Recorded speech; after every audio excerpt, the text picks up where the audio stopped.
Everybody, and welcome to this, the 3586th edition of the Fireside Chat. That, of course, is absolute nonsense. I have no idea how many Fireside Chats there have been. My name is James Hendry, and if you have not been watching the whole afternoon, I have to ask you the question as to what on earth you have been doing that could possibly have more importance. To my left, the inimitable Brent Leo Smith. Hello, everyone. We are going to be talking about the Birmingham Coalition of Lions. We're also going to be talking about wild dogs, and we're also going to be talking about Cheetah. But before we do that, I just want to show you something that has just occurred.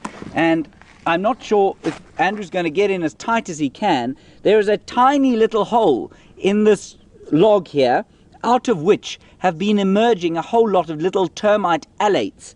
And these are the reproductive termites. And I really love it when they come out. It's such a difficult life for a termite. And I was just saying the other day how exciting it is when they do come out and start to breed. They'll go off and start off new colonies. As they seem to be a bit camera shy, they've stopped coming out of this hole basically immediately as you joined us. Anyway, so onto the lions. Been some incredibly exciting stuff this week. And we had a question from Natalie who wanted to know, if the Birmingham Coalition does manage to take over this area, will they murder the cubs of any pregnant female in either the Styx Pride, because we have seen the Matimbas mating with the Styx female recently, or within the Nkuhuma Pride? And Natalie, the answer is an unquestionable yes. I'm afraid they will. We've been learning about infanticide. It happens throughout the mammal kingdom, except for in very few species, one of which Brent found out was the cheetah. They don't do it. All the other cats engage in some kind of infanticide in order to bring the females back into estrus so that they can pass on their genes. No, the cheetah one was quite interesting, but I think we'll move on to the cheetah a little bit later. But we're going to stick with the lions for now. And it was fascinating. James was actually around while we were after those lions. James was out on tracking team, and he headed out just before us while we were still doing our pre-flight checks, getting the vehicles ready. And we headed out, and James was like, "There are tracks there." So I zoom around, he goes, "No, the track's going there." There literally were lion tracks everywhere on Djuma. And then all of a sudden we heard lions calling, and it was quite disappointing because it sounded like they were to the south of us. And we still continued around in the area, and then I happened to be driving up the southern boundary, and I had James yelling in my ear, "There are still lions!" and he's sprinting down the road directly at us, going, "Go that way, go that way." So we did, and we were fortunate enough then, we heard that sort of very interesting call. Them before they started to roar again. Remember, this little coalition of 5 had split into 2 and 3. 2 of them were on the southern side of our boundary where we couldn't go, and we thought they were shouting, and we thought, well, that's it, obviously we're not going to be able to get them. And I was standing on the road there trying to find where they'd crossed, and I couldn't find any tracks. And then I heard, oh, just on my left-hand side, to the north of the road.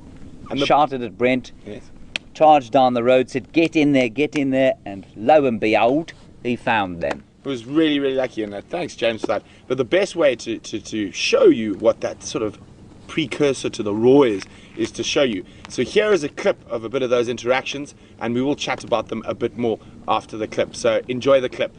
The 5 Birmingham Boys.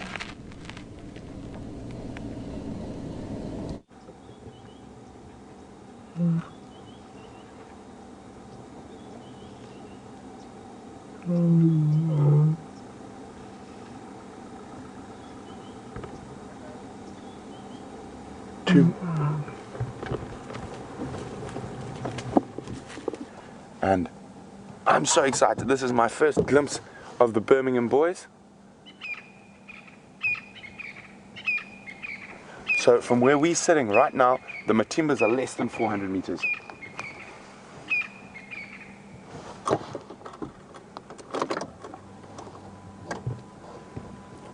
This could be just a testing out foray. Call. Quite a lot of sort of showing off to see whose sounds more impressive. There we go. Scent marking in the core of Matimba territory at the moment. This is definitely the beginnings of attempted pride takeover.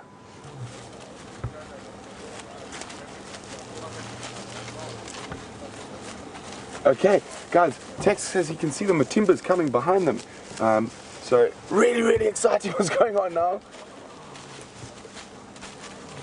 So the Matimbas, maybe they had some tactics, move away and then come back with force.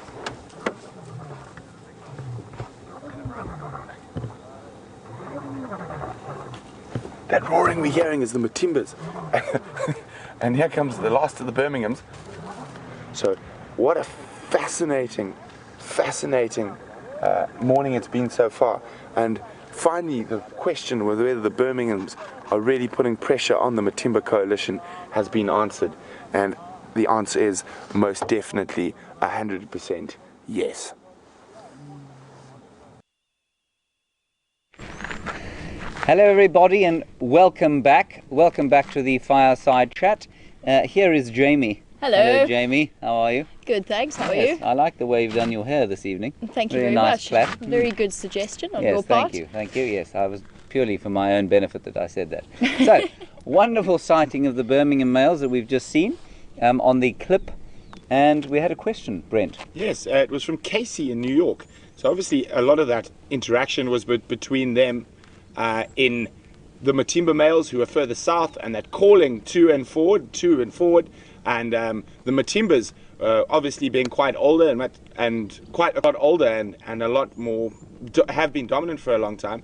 Now historically there used to be 6 Matimbas as far as I know, and what has happened is that the rest of those Matimbas, 4 or 3, I think one of them might have died, have moved further to the north.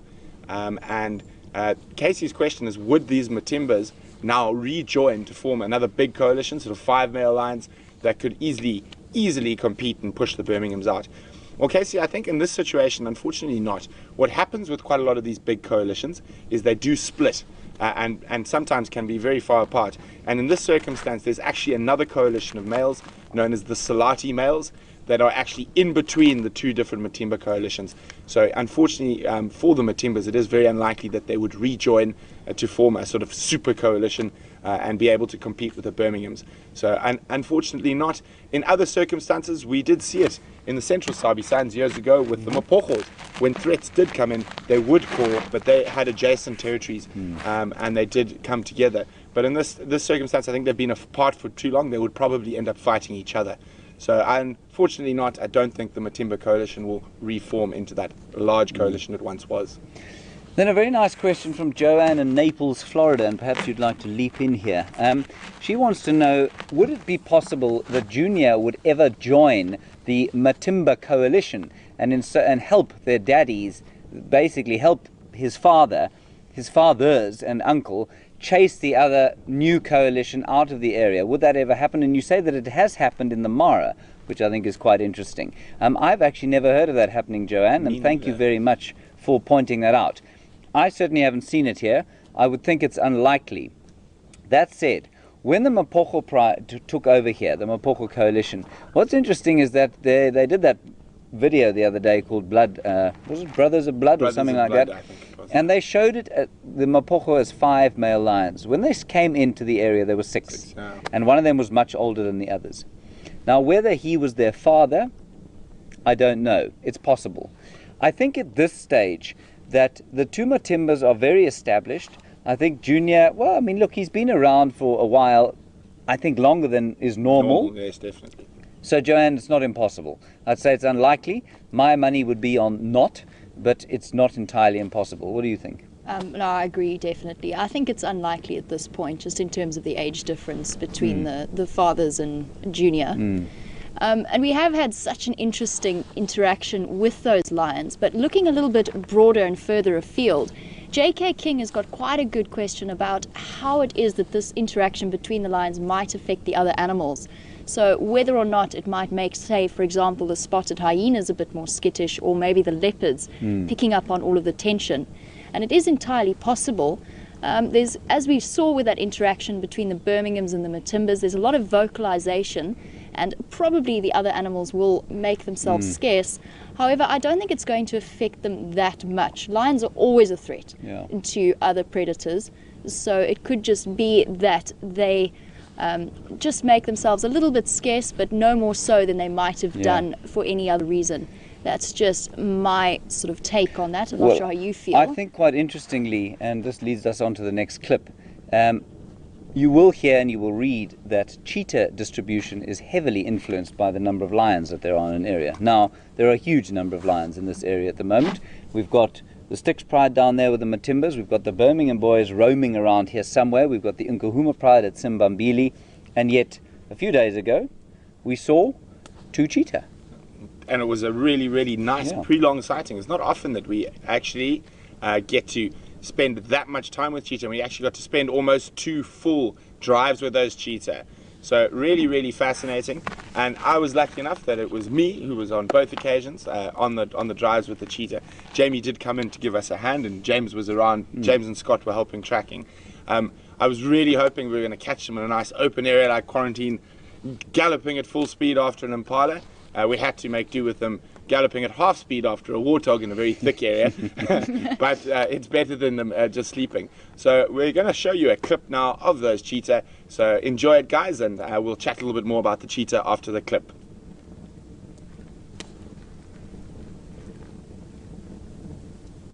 So after a morning of quite a lot of disappointment with the tracks leaving our property, 2 male cheetah have come onto the property. We're just a little bit far away from now. As you can see there, really exciting. Possibly the same 2 males that we saw before, that we saw the Quarantine male leopard chase. There could be some impala. I know there were some impala and zebra in the area as we were driving to come look for them.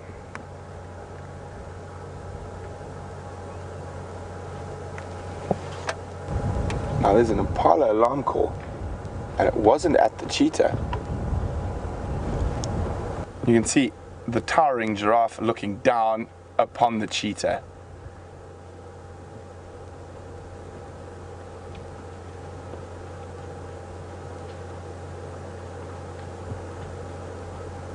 Wasn't that awesome, guys?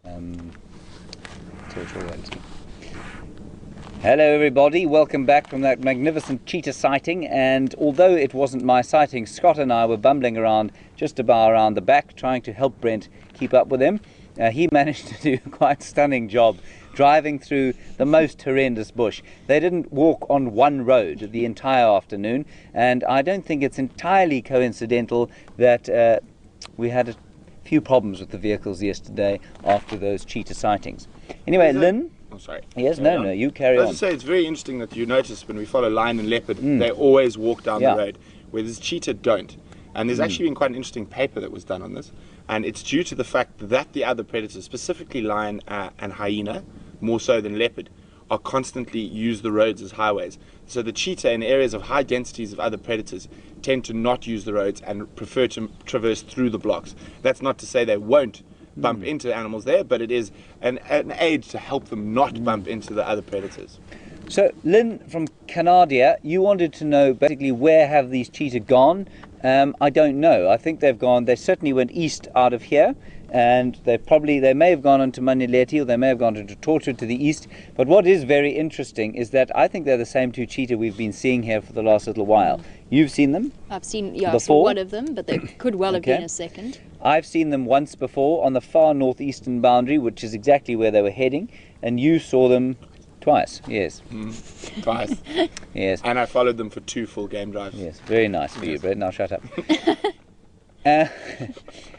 And what's interesting, jokes aside, they are not hugely territorial, especially in the presence of other predators, as far as I understand it. But they clearly do have a defined home range. And those 2 males have formed a little coalition. And they're probably brothers, could well be brothers, and they're wandering around here. And so, with any luck, we will be seeing them a little bit more often. But hopefully. And hopefully they bring some girls with them next time. Yes, some ladies. And some ladies. But with those cheetah, it's a really, really fascinating thing. It is the only one of the big cats and predators in general that needs a male-biased sex ratio to have successful breeding. Whereas everything else, lions, leopards, they need to be more females than males. Cheetahs, the opposite. They need to be more males than females.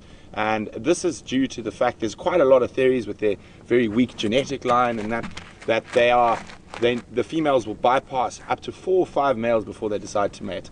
So quite a lot of private reserves in the beginning. When they brought Cheetah in, they only brought in sort of one coalition of males and 5 or 6 females, and they couldn't understand why they weren't breeding. And this information's come to light, but really, really interesting, and we'll definitely do some more research on that. And that dovetails with the lack of infanticide, because infanticide tends to occur when there is, there's an excess of males in an area, and I'm losing my train of thought here, but basically what happens is when you have a male biased ratio like that, the infanticide doesn't occur so much, because often there's very little clarity as to who's mated with who, and because they're not territorial, it's very difficult for the cheetah to tell. So there's no actual advantage to them killing young cubs.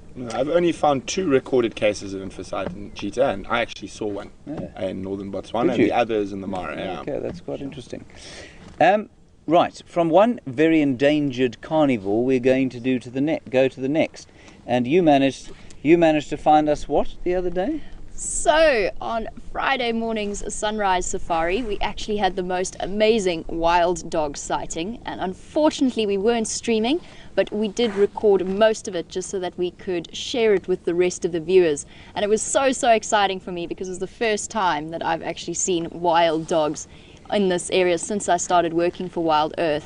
So we've got a great clip to show you, so here it is. Enjoy. The wild dogs, the second most endangered carnivore in Africa. This sighting was absolutely amazing. Brent and myself were actually fortunate enough to be in that sighting for almost the entire time, well over an hour we spent with them crossing around. And we even had James with us, and the one started hunting a steenbok and killed it. Unfortunately, we didn't get to see the kill, but we were there within 2 minutes of that kill, and you can see how incredibly fast these dogs have devoured it, until basically all that was left remaining was a head and some skin, and that was just between 3 young males that we saw wandering through. So absolutely incredible sighting, and so cool that we got to see them like that. Beautiful. And there were 3 of us knocking about in the sighting. We were very lucky. We were extremely lucky, and I'm very sorry that you didn't happen to be live with us. Now, Brenty, you came up with a quite interesting discussion point on why you thought there were 3 males alone. Yes, and it's very usual. So wild dogs, when they disperse from their natal pack, it's normally 2, but can be up to 3 or 4 individuals will disperse, and they're all same-sex individuals that disperse together. So you will not get a male and female from the same pack dispersing together. You'll get 2 or 3 males, and they will be looking for 2 or 3 females. This could also be why they're covering such vast distance at the moment. I have sent the IDs of those dogs off to the Endangered Wildlife Trust, and they keep a photographic record, and I'm waiting to hear back from them, so we might be able to find whether they are from the natal pack. And the main reason that led me to this conclusion is, while we were watching them, wild dogs are, as soon as they see a hyena midden, they will generally scent mark on top of it, defecate. These dogs rolled in that midden, but they didn't defecate or try scent mark. So really interesting, and that's what sort of started me on that sort of thought process. Why do you think they wouldn't have defecated on top of the hyena dung? Because this is possibly still either Investec or half-tail pack's territory, and they're moving through. So normally when you watch wild dogs, and they're in their sort of core of their home range or territory, they will scent mark on almost every hyena midden that they pass. These guys just rolled in the hyena midden, sniffed around. They'd spent a lot of time. They must have spent 7 or 8 minutes in that particular hyena midden. So I could be completely wrong, and that's the wonderful thing about it being out here. But that was my thought process with that. I think that's a pretty good theory myself. Have you seen a wild dog den? Have you been lucky enough to see a den full of puppies? No, I haven't yet. No. I have seen wild dog pups before, but they were just past that denning age, so they were out and about with the adults. So I haven't yet been fortunate to see a wild dog den. I'm really, really excited. I'd love to see one. Yes. I mean, I know that they're not denning on our land at the moment, but you never know. We might get lucky. I think, yeah, well, I'm sure they'll come on here eventually. I mean, as you know, we've got the half-tail pack just south of us on Mala Mala with 2 litters of pups, which, as we discussed last week, is extremely unusual. But I'm sure once those pups are mobile, they will come on to Djuma. Sadly, no den here this year. And you've seen them. You've seen babies. I've been very lucky. Well, when I grew up in Botswana, we had wild dog denning for 10 years, every year, sometimes 2 packs. So that's where I developed this slight craze. When I see a wild dog, sort of glaze goes over my eye, put it into low range, 5th gear. I skip 1st, 2nd, 3rd, all the way to 4th, and off I charge. Yes. Until Jiga breaks. You broke the other one. Anyway, yes.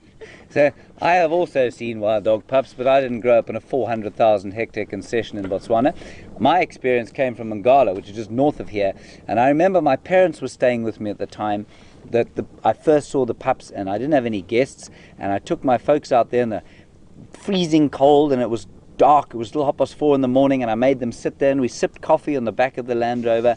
My father thought I was mad. My mother, as I've said before, has never spent a night out of doors in her life, so she thought this was absolutely insane.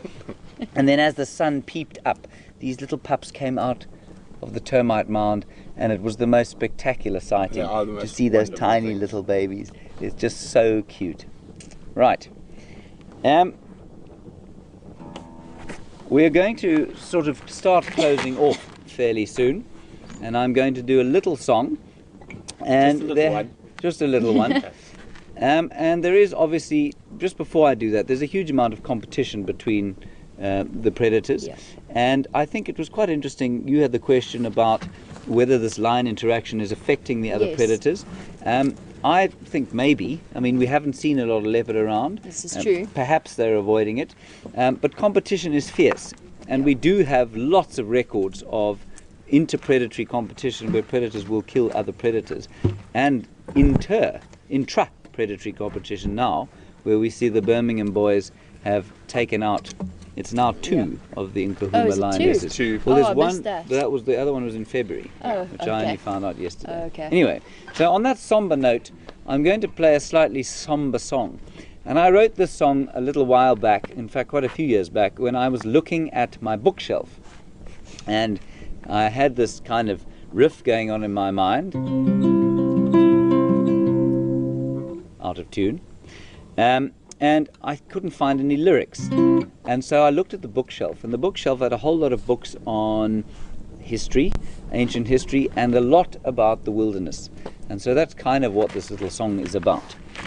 So as we go into next week, which will start tomorrow at the morning safari, who's on drive tomorrow? Me and... is it me? I think we're not actually 100% We don't know. sure. We have to check It'll be one of the 2 of us, 2 of the 3 of us out there, and we'll see you then. Thank you for another wonderful week, and thank you for bearing with the technical difficulties that we had this week, and thank you for your questions and contributions. As I say, they really are appreciated, and we will see you tomorrow on the Dawn Safari. You two can feel free to dance alone, with each other, whatever you like.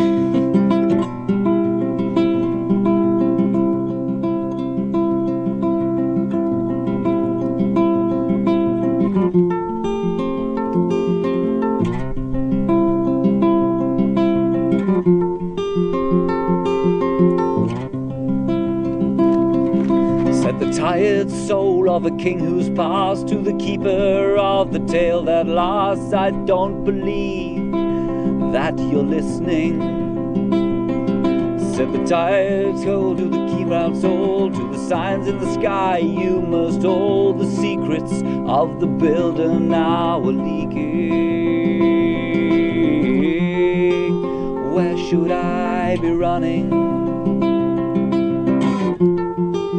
Find the breaking dawn light.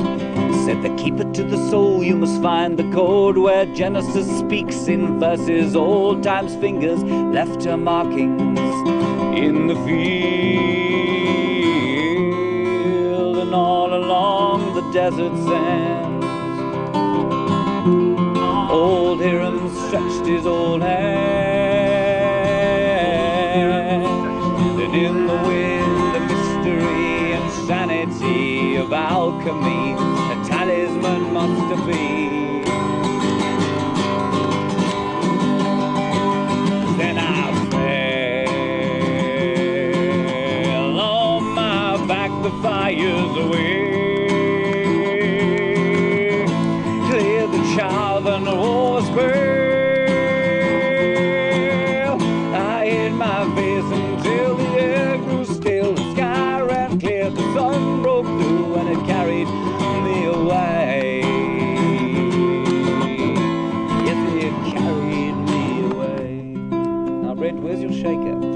Andrew forgot it. Where's your flute? Still in Joburg.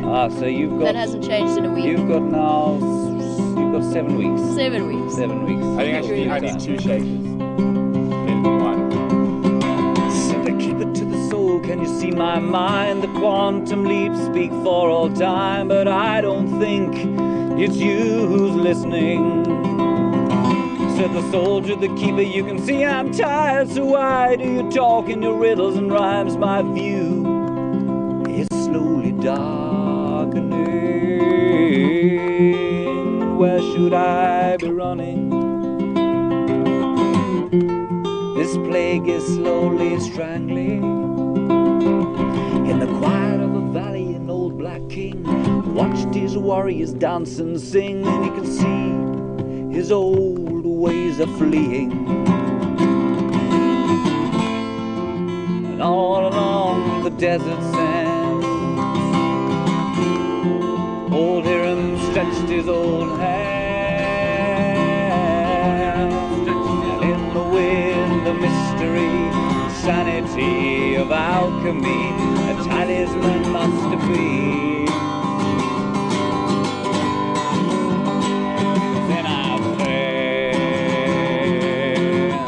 on my back, the fire's away. Cleared the charm and all the spell.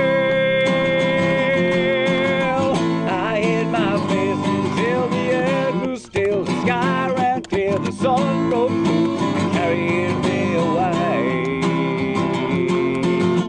Yes, it carried me away. Yes, it carried me away.